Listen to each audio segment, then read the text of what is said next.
What's good, everyone? Welcome back to the show, Recap with Mo. Well, we're getting ready to get into another episode breakdown of Tyler Perry's Sistas. But before we get into this thing, make sure to like and subscribe to this channel so you don't miss shit snit that's going down, alright? So the episode we're getting ready to get into is Season 6, Episode number 12, titled Daydreams. Now, the synopsis for this episode states that Gary gives Hayden a stern warning to be careful with Tamara's mysterious motives. Sabrina learns that Bayo's help with her and Maurice's legal situation has strings attached. Now that we got that out of the way, let's go ahead and get into this thing. Alright, y'all, so we kicked this episode off where we left off with Karen with the boom boom pow in the attorney's office, and she did that thing to Fatima. So Fatima's knocked out on the floor. Everybody's so dramatic. They're running around with all the badass acting, and she wakes up from this daze or this dream that she had where she had envisioned herself, doing that to Fatima. Well, obviously that wasn't true, which we all knew wasn't true. We all knew it was a dream. So moving past that part of it, Karen states that the only reason why she came up there to the law office was to see both Zach and Fatima's face once they received the documentation proving that Zach was the father. Now, I find it interesting that out of all the times, not when you were at the coffee shop begging Zach to come back to your house and bang that back out. Not while you were over there at your hair salon where you were dealing with Aaron and Pam off in the salon and all of that stuff. Not one time had you conveyed to him or shown him any for real documentation showing that he was the baby's father. Not one time. And I guess we find out why, right? But anyhow, moving on from there, Fatima does apologize to her, or attempts to apologize to her, for walking into her crib. Of course, Karen is feeling some type of way right now, and she's really not trying to hear it, because at this point she's trying to go back and forth, and she's really just trying to get her point across and be heard and seen, and she doesn't care about anybody else in the room, because it's quite obvious.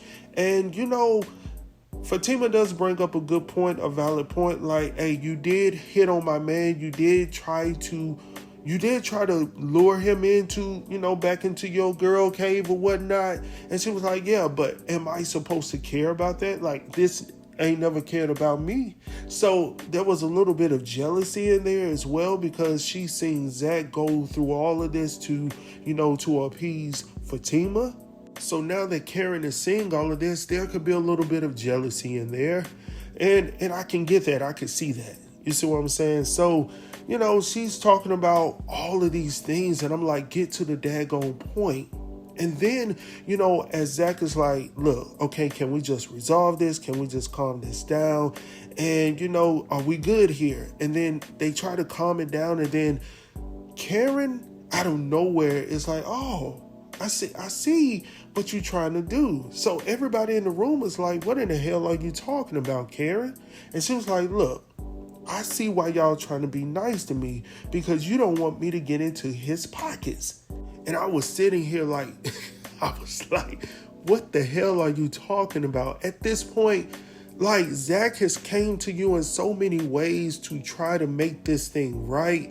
And I know previously that, he tried to get everything into writing, had Andi look over it. Andi conveyed to her that everything was good. So my question now is, how in the hell did we get here? And she's talking about, like, this child is going to get everything that's coming to them, like everything that they deserve. And I was like, cool. I can get that, but don't take it out on Zach because you're feeling some type of way about him not choosing you at this point. And that's a whole nother situation for me, because I know brothers out here who have worked hard and actually have stepped up to the plate, and then to later find out that there was some shiesty, on the side going on, and you be like, what the hell, like, and then they find out years later. But see, this is why I'm telling people, make sure when you lay down and you do the, you do the do, that you make sure this is the person that you want to be with, or the person you want to spend that time with. Because when you get into that situation and you're laying down and you doing what you're doing, you got to think about that lifelong contract that you're signing. And we're laying down with people sometimes that we're just trying to have a good time with, and then it turns out to be something that's lifelong. And I'm going to be honest with y'all, I did enjoy this part because we got to see the meat of, the beginning of this series moving forward. But anyhow, moving on from here, Karen gives Andi an ultimatum. Like, either it's going to be her or it's going to be me. Like, you're going to have to choose. Like, you can't be cool with her and still be cool with me. And I was like, what in the hell are you talking about, Karen? Now, I got to say this, and I got to be honest and true. There are times where Andi seems to favor, I almost said Zatima, Fatima, right? She does. She gives in. She gives a lot of information to Fatima. And I don't know if that's because of her working relationship. And I know at one time she wasn't fooling with Fatima until she found out that there was some perks in fooling with Fatima, right? But, with all of that being said, I don't think it's right for her to say, you're going to have to choose between me and her, because I work with this woman. I also have a relationship with this woman outside of our friendship, right? So anyhow, moving on from there, while she's in the midst of going back and forth with Andi, in walks Aaron and Pam. Now, Karen is pissed because she doesn't understand why they are up there. Why are you here? Why are you following me? I don't want to see neither of y'all, and you guys keep showing up. Like, please leave me alone. And then she walks off. From there, Aaron and Pam are concerned. Andi is like, how in the world did you guys know she was up here? Pam alluded to the fact that it was something about her phone call or something, so they were able to, know where she was going or whatnot. I believe Aaron has a tracker. Anyhow, moving on from there, Aaron tells Andi that he wants to talk to her in private. So anyhow, they dismiss not Andi, but Pam. She goes around the corner. Now, of course, her ear's around that corner. She ain't gone too far. But anyhow, Aaron states that he knows that the baby is his. Andi is like, what the hell? Like, what are you saying right now? Because the information that she has received from the top of her dome is that the baby belongs to Zach. Well, Aaron conveys to her that he has a source that has given him the correct information and has told him that he and he alone is the baby's father, which, if we want to be honest, that's what a lot of us have already felt in our hearts, man. But the true question that everybody is asking is, who keeps releasing Karen's medical information to you, Aaron? Like, did you put in the system that you were her husband? Like, that seems like something that Aaron would do. He seems like that type of dude. There's not much difference in my mind between Aaron and Gary. You see what I'm saying? We'll talk about that later on in another video, but it just seems like they're very similar, right? But anyhow, moving on from there, Andi's like, look, I don't know nothing about that. But of course, she's questioning because she really doesn't know herself. But all she can do right now is believe her friend. Going on from there, next we see Sabrina and Calvin. They're sitting down at the police precinct. And Calvin is like, have you heard anything from him? So they're talking about the attorney that Bayo had set up to, defend both Sabrina and Maurice. But Maurice had conveyed to her previously in the last episode, or 2 episodes before, I think it was the last episode, where he had stated that Bayo was not going to save him. Like, he was not going to protect him. But of course, Sabrina did not believe that. So now they're sitting here at the precinct and they're not getting any word or anything from the attorney. And Maurice is back in the back, being interrogated by the DA, who doesn't honestly believe that Maurice is involved at all. Neither he or Sabrina, because Maurice is not able to convey any information for the DA to really hang his hat on at this point. Logan is sitting in there pissed off, asking him to tell him, all boisterous and all of this shit, tell him what you told me. Tell him what you told me. And Maurice is like, I'm telling you everything. I'm telling you the truth. So he's asking him about Sabrina's whereabouts. Was she involved and all of this stuff? Maurice is like, no, it was me and my boo. And the DA is like, shit, I can't do anything with this. He's not owning up to anything. He's not able to break down any information. So he decides to go out and bring Logan outside of the door to talk to him about, look, in order for this to stick, you're going to have to give me more information instead of that dumbass tape that you had of that recording from Q. And as a matter of fact, I don't believe that they're involved in this at all. Logan is pissed off because he feels like the DA isn't doing enough to get this case to move forward. But the DA is like, look, a for real attorney would go in there and tear this whole case apart because you don't have any actual evidence.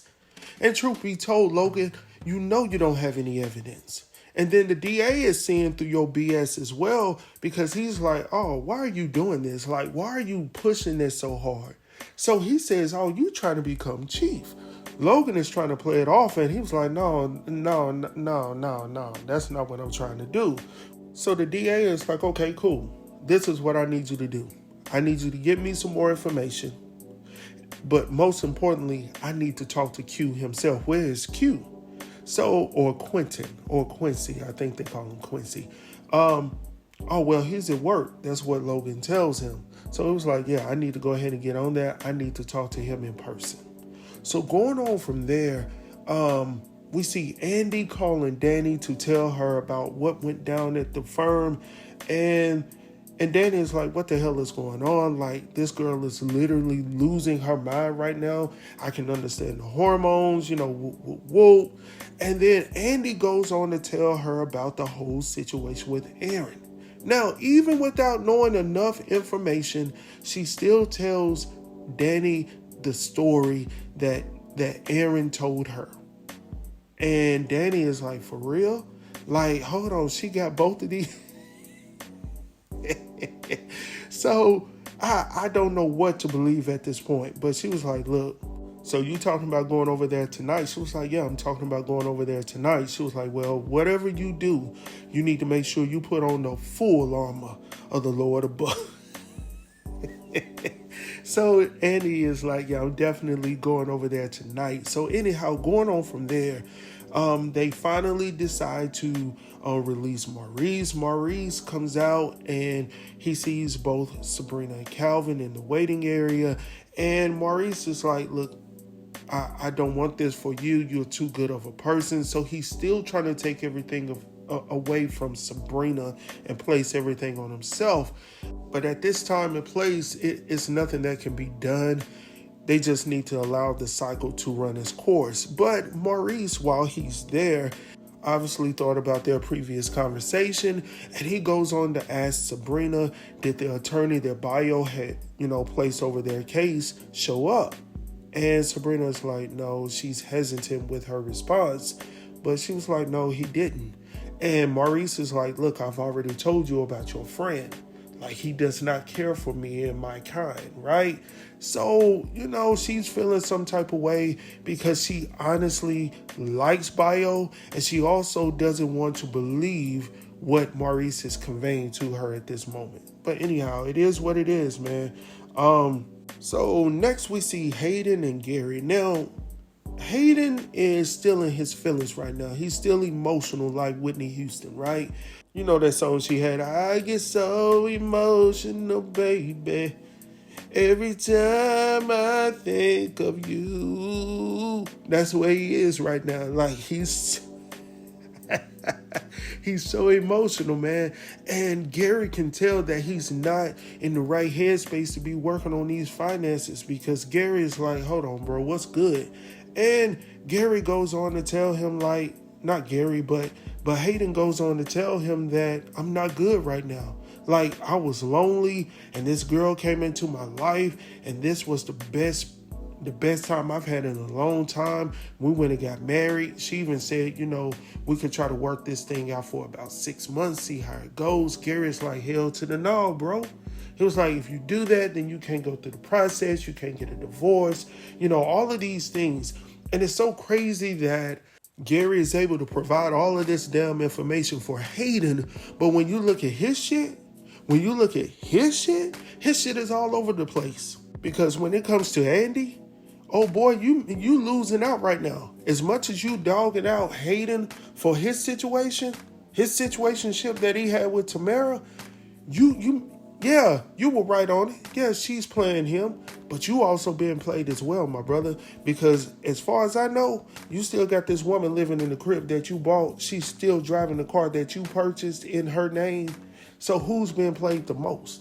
Hayden ain't got done in yet, but you have, my brother. So, I honestly don't feel or understand. Let me just say, I don't understand why Gary is going so hard in on Hayden's relationship when that shit doesn't have anything to do with him. You see what I'm saying? That doesn't have anything to do with you. So why are you so involved in that when you could be trying to fix your relationship over here with Andi? But since we're talking about Andi and when, of course, we're talking about Gary, let's go ahead and get into it. So Gary leaves Hayden's office because he's telling him that he's going to allow him to, get his mind right off of, Tamara or whatnot. So he decides to go over to Andi's office and question her about her, being on a dating app. Now, when he goes in, he's like, so you're on a dating app now? And so it's like, yeah. And obviously you are because you know that I'm on there. And he tries to play it off and he says, no, actually my friend told me about it. So first and foremost, I'm like, what man is calling another man to tell him that, hey man, your girl is on the app? Like, I'm not calling one of my boys unless they're in a for real serious relationship, which I still have not considered in my mind that Andi and Gary are in a serious relationship, because I don't see that as a relationship. But truthfully, I guess it comes down to what Gary has told his friend or whatnot, that, maybe he's told him that, hey, this is my fiance or my wife, which I believe at one time they were, but who knows where they are now. But anyhow, she's like, so why are you up here? Like, why are you in my office? He was like, oh, I'm actually up here to, see Hayden. He's working on some financial stuff for me. And she was like, well, he's down the hallway. So essentially what she's telling Gary is, don't bother me, shoe fly, move on down the hallway, like, move on. He doesn't get it. He goes on to keep talking. And see, that is a problem for me. And I'm not going to keep talking to a woman if she's continuously telling me to get the hell away. See, that's how situations happen, my brother. And obviously Gary has no fear. All right. So anyhow, he's telling her, hey, you need to be careful on these dating sites. There are some suspicious people on these sites and whatnot. And I'm looking at one right now. Like, how you know all of my moves and all of this shit and you talking about suspicious people? Like, you were looking across the way at me with some binoculars, and you're talking and you're talking about suspicious? Man, get the hell up out of here, bro. I just find this man eerie, man. I just don't know. Man. Moving on, man. Fatima comes in and she pretty much places everything back into order, I should say. Tells Gary, like, hey, you need to go. Like, and you still standing here? Like, I need you to get up out. And see, the thing with Gary, he doesn't like not being in control. And with Fatima, he's not able to control her first and foremost because he's not with her. But he also knows that he can't woo his way, around her. Like, he can't woo her enough to make her change her mind. You see what I'm saying? Even if they were not a couple. So he finally decides to leave, and Fatima and Andi have this little side conversation. So Fatima's like, did I overhear y'all talking about the dating app? And Andi goes on to tell her that, he was just telling her to be careful not going out and dating all of these people. Well, she states that, I told him that I'm going to date as many people as I want. And, I'm just letting him feel that way. And of course, while she's saying all of this, I'm looking at her sideways. And I guarantee I wasn't the only one that felt that same way, because we already know that you're going to get down with anybody that you find, desirable. Like, you might not date them, but to smash them, you may. Right there in that apartment that Gary has... Oh my gosh, man. Anyhow, moving from there, Fatima's like, are you going to talk to your friend Karen? And she was like, yeah, we're going over there tonight. And she was like, yeah, you need to go ahead and get that into order because I don't want to have no problems later on. She was like, look, we don't want none of that. We're just going to stick to the facts. We're going to deal with it. And then she says something that makes Fatima think that something is not right. So Andi has to tell her what Andi stated because Fatima brings up the documents that Karen sent over. And she said, Andi, something isn't right about this because I printed the documents out and the information on the document has nothing about Zach on it. But what it does have is information about Aaron. Now, that's crazy because it just says that Aaron is not the father. So I'm wondering, did she copy and paste, and did she, you know how you cut out some shit and put it on the document and then reprint it and then send it to yourself?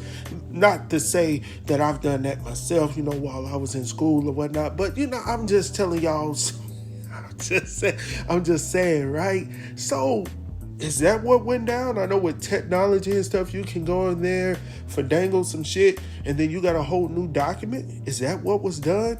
Because as of right now, we're 2-0 with Aaron's information, all right? Not only that, but we potentially have his DNA. So after Andi tells her what Aaron told her, she was like, oh, that's effed up. But anyhow, it ain't Zach's. So she was... She was cool with it, y'all. She did not care because at this point she feels good because that's one less bag that has to come out of the family house, all right? Because initially she was like, damn, like, it's your child. Remember in the last episode, that's what she felt. This episode, she felt like, okay, I'm good. You see what I'm saying? And Andy's like, hold on, you can't say all of that. You can't get too excited. And Fatima brings up a good point, a point that I had made months back, talking about could there potentially be an additional father in the picture. And I know some people made some comments like, no, it's either Zach's or Aaron's. And I was like, cool. But I was just putting it out there just in case that just so happened to be the case. And I'm not saying it is, but I mean, truth be told, she did sleep with 2. What's the difference with 2 and 3? I mean, it's just one more. And these are real life situations. People do it all the time. And, what's that show, even though I thought it was scripted, the Maurice show where you had some women and you just can't blame the women because the fellas are going out here doing it too.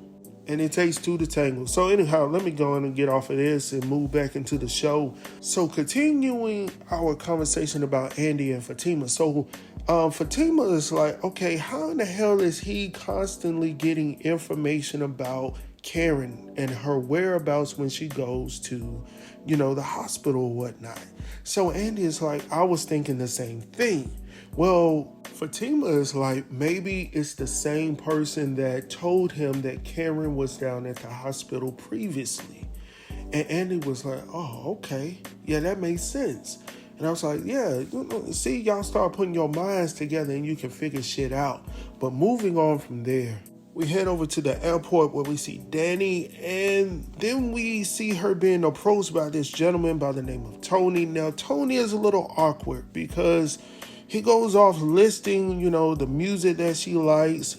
He even starts to talk about her friends. So obviously he's been eavesdropping into her conversations. He states that he's parked directly next to her. So of course he's able to hear everything she talks about, the music she listens to, and also knows that she smokes a little bit of that stuff, all right?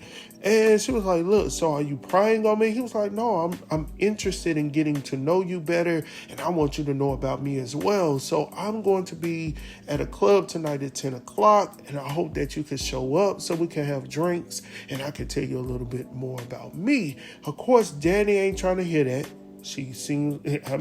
Now she's saying that right now, but you already know how Danny is. She might show up later on. I'm just saying, y'all, she may show up. But right now she's saying no. So we're going to keep it at no right now. Anyhow, going on from there, Sabrina is at home chilling when Danny calls her to ask her what's good. Like, are you going over to Karen's house tonight? Sabrina sounds some type of way on the phone to the fact that Danny asked her, like, is everything good? She was like, yeah, I'm just thinking about a whole lot of stuff. And she was like, well, I'll tell you about it later on tonight. So anyhow, Danny's like, okay, cool.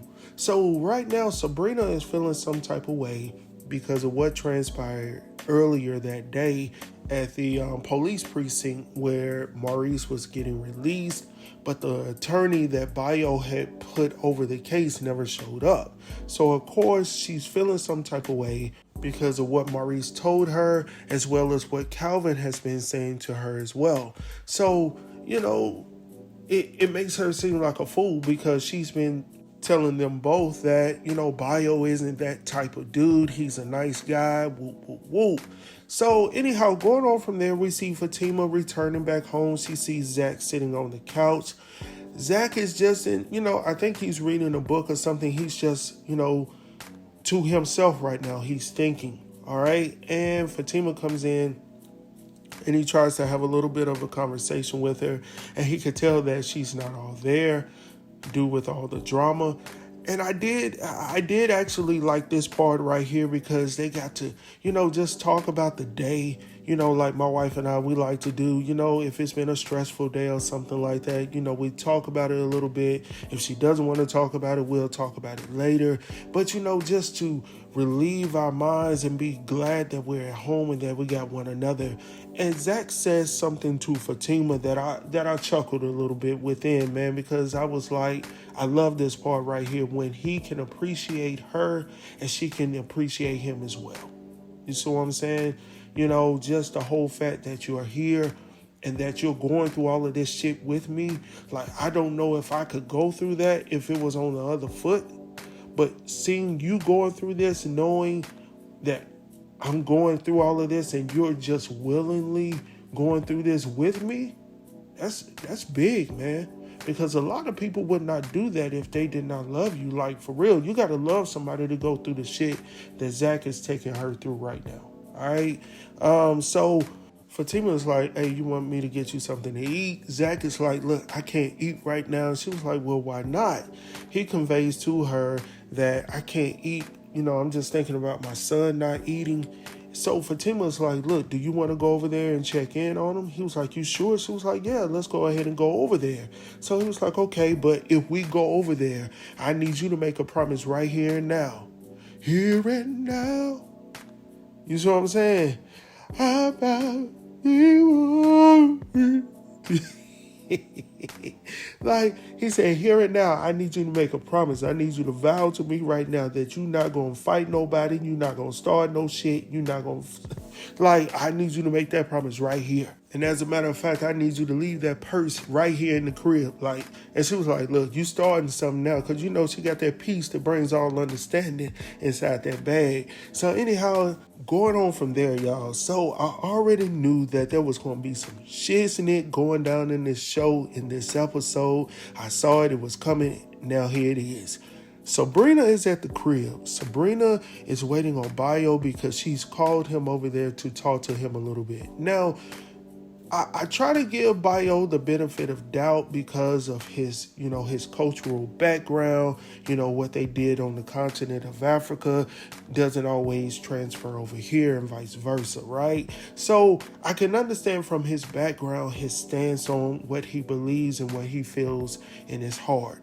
But what I did not understand and what I could not grasp is the whole fact that he thought that him giving $1.5 million up for the bail of Maurice was a contractual thing. Now, I don't remember, Sabrina signing anything per se. I don't recall. Maybe I need to go back. Maybe you can put it down in the chat if she actually did. I just don't recall that mentally. And it's been a while. Maybe I just missed it. But that's something that he did in his culture, in, where he's from. So that's an understandable situation. Here, though, that's not going to fly, bro. And unless you had it in writing, there's no way in hell somebody's going to say, oh yeah, that's it. But for him to say, first and foremost, he says, I just don't like Maurice. And I knew this from the get-go, that the only reason why there was an attorney in place was to aid Sabrina. And just like he said, the attorney's job was to take care of you. And if he had time, then he was able to, assist Maurice in his affairs as well. So it was never for Maurice. It was only for Sabrina, because ultimately he wanted to be able to marry her and make her one of his wives. And Sabrina's like, huh? What? You want to marry me and then make me... you want to make me your wife? Or why? Am I the first one or the last one? How many do you have? What do you mean? And she should have saw this coming. I don't even understand why this is a surprise for Sabrina. Sabrina, you already knew this shit was going down. You probably didn't know the magnitude of it, but you but you're gonna be one of them. 1, 2, 3, 4. One of them. You're gonna you're gonna have to choose which one you're gonna be, Sabrina. And I believe you'll make a beautiful bride. That chocolate skin, just beautiful. I think. So I don't know what's going to happen in the next episode, but I know you telling him you ain't going to marry him, but hey, I don't know. He probably got a little bit of power over here. I don't know. So anyhow, that's pretty much the end of the episode, y'all. I hope that you guys have enjoyed this recap. I went a few minutes over, but I hope that you guys have enjoyed it just as much as I've enjoyed going through this recap with you all. Until next time, I'll talk to y'all. Peace.